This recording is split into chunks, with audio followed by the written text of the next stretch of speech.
성공의 척도를 잴 때 숫자를 많이 얘기합니다. 다윗은 지금 자기를 드러내고 싶은 욕망에 빠져 있습니다. 그리고 성공에 도취되어 있습니다. 여러분, 어디를 가나 따라붙는 죄가 하나 있습니다. 그게 바로 교만입니다. 화려한 성공에 도취되어 있는 순간 다른 사람들의 말에 귀를 기울이지 않습니다. 더 무서운 것은 하나님마저도 안중에 두지 않는 것입니다. 그래서 인간의 추락은 자신의 힘을 의지할 때 일어나는 것입니다. 여러분, 인간은 실패로 망하지 않습니다. 이상하게도 성공으로 망합니다. 하나님보다 자신이 가진 것을 더 의지하기 때문입니다. 다윗은 지금까지 어떻게 여기까지 왔습니까? 하나님의 도우심으로 전쟁의 승리를 거두며 왔습니다. 그런데 지금 그는 하나님보다 군사력을 의지하고 있습니다. 결국 다윗은 예배의 대상을 바꾸고 있습니다. 그 예배의 중심에 다윗 자신이 앉아 있었던 것입니다. 하나님의 자리에 다른 것을 앉히는 것보다 더 위험한 것은 없습니다. 권력은 사람의 뇌를 바꾸어 놓는다고 합니다.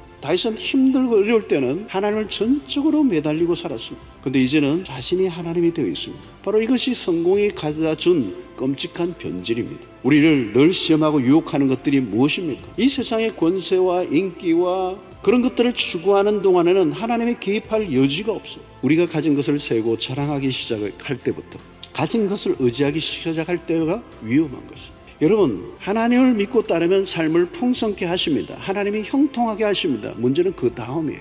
인간의 본능은 하나님으로부터 멀어지게 합니다. 여러분, 우리의 신앙생활을 하면서 기도를 한다 안 한다의 문제가 아니에요. 기도하지 않는 것 그 자체가 문제가 아니고, 가장 심각한 것은 하나님을 의지하지 않아도 살 수 있다고 믿는 태도예요. 그런 태도의 중심에는 자신이 하나님이 되어 있는 것입니다. 마귀는 우리가 예배다운 예배를 드리지 못하도록 방해합니다. 예배를 예배답게 드릴 때 그 예배는 어떤 것입니까? 하나님을 하나님의 자리로, 인간이 인간의 자리로 돌아가는 시간.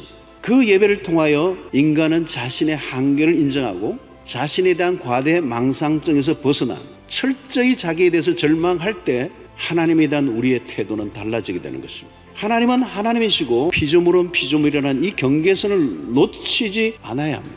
하나님의 은혜는 설명하기 어려운 것입니다. 그러나 분명한 것은 내가 가진 실력과 열심만으로는 설명할 수 없는 것들이 우리의 인생 가운데 있다는 것입니다. 그것이 은혜입니다. 내가 믿을 것은 하나님밖에 없습니다. 이 고백, 하나님이 내 삶의 힘이요, 능력이요, 지혜요, 전부인 것을 인정하며 살아갈 때 하나님께서 우리의 삶에 함께 해주실 줄로 믿습니다.